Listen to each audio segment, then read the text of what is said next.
Виктор Николаевич, вот в нашем городе проводятся очень часто такие мероприятия, концерты благотворительного направления. Вот мне стало известно, что совсем скоро вы планируете провести подобный концерт. Расскажите, в чем его особенность, отличие? Ну, действительно, стало доброй традицией в нашем городе проведение благотворительных концертов, целью которых является сбор средств, которые впоследствии направляются нуждающимся. В основном это, конечно, дети. И тот концерт, который мы планируем, он также преследует эту цель, чтобы собрать средства на приобретение, а точнее даже сбор новогодних подарков для семей, которые испытывают материальные трудности. Это поистине благородное дело организаторы решили не откладывать в долгий ящик и уже на днях провели первую репетицию концерта.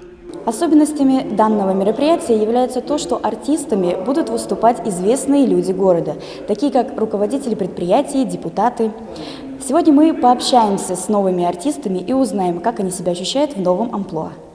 После нелегкого трудового дня в актовом зале колледжа искусств собрались представители администрации и депутаты Сибая, чтобы обсудить свой репертуар на приближающийся благотворительный концерт «От сердца к сердцу».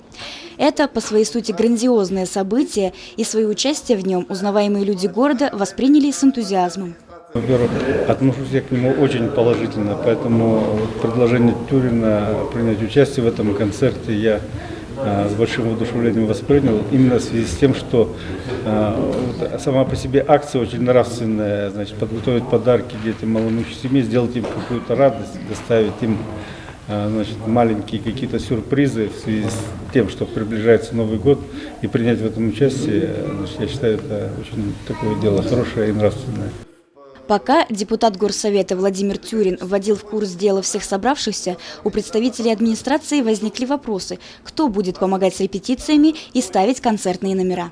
Во-первых, когда ко мне обратились с просьбой выступить на таком мероприятии, во-первых, я сразу подумал, что, во-первых, первое – это благотворительный концерт, и участие в этом благотворительном концерте, конечно же, это порыв души, и вот охота себя действительно попробовать немножко в другой области.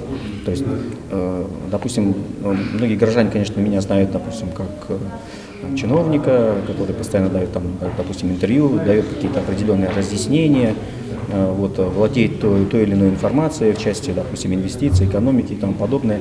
Но здесь все-таки мне хотелось бы показаться не просто как чиновником, а просто как простым человеком, который поддерживает инициативу в городе.